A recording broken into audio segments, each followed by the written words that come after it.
রাজকুমারী বলে, আমি তো তোমার সঙ্গে এই জগতে বিয়ে করে তোমার সঙ্গে থাকতে চাই।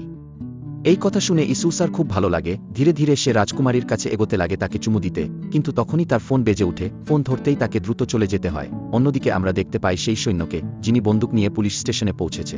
তার হাতে ছিল সোনার কিছু জিনিস, যা সে পুলিশকে দিয়ে তার কাছ থেকে কিছুক্ষণের জন্য ফোন নিয়ে নেয় এবং বলে, আমি কখন আমার নিজের জগতে ফিরে যেতে পারবো। হঠাৎ ফোনে একটি বার্তা আসে, আর সঙ্গে সঙ্গেই সে আবার তার নিজ জগতে ফিরে যায়।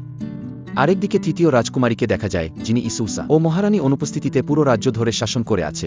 এমন সময় এক সৈন্য দৌড়ে এসে জানায় যে ইসুসা ও মহারানী ফিরে এসেছে, আর তারা একা নয়, তাদের সঙ্গে এমন অস্ত্র এনেছে যা আগে কেউ দেখেনি। সৈন্যরা ভয় পেয়ে পালাতে শুরু করে। সেই সময় রাজকুমারীও এসে উপস্থিত হয়, যা দেখে তৃতীয় রাজকুমারী ভয় পায়। কিন্তু কিছু সৈন্য এসে দাঁড়িয়ে যায় এবং তৃতীয় রাজকুমারী শান্ত হয়ে বসে থাকে। সে অপেক্ষা করতে থাকে রাজকুমারীর মৃত্যুর জন্য, কারণ তার সৈন্যদের কাছে গান ছিল। কিন্তু তারা জানত না ইসুসার কাছে তার চেয়ে শক্তিশালী অস্ত্র আছে। ইসুসা এসে একবারেই সেই অস্ত্র ব্যবহার করে সব সৈন্যকে একসাথে পরাস্ত করে দেয়। এই দৃশ্য দেখে তৃতীয় রাজকুমারী ভীষণ ভয় পায়, হাত জোর করে ক্ষমা চাইতে থাকে। কিন্তু ইসুসা পরিষ্কার জানায়, আমি তোমাকে ক্ষমা করব না যতক্ষণ না আমার রাজকুমারী তোমাকে ক্ষমা করবে।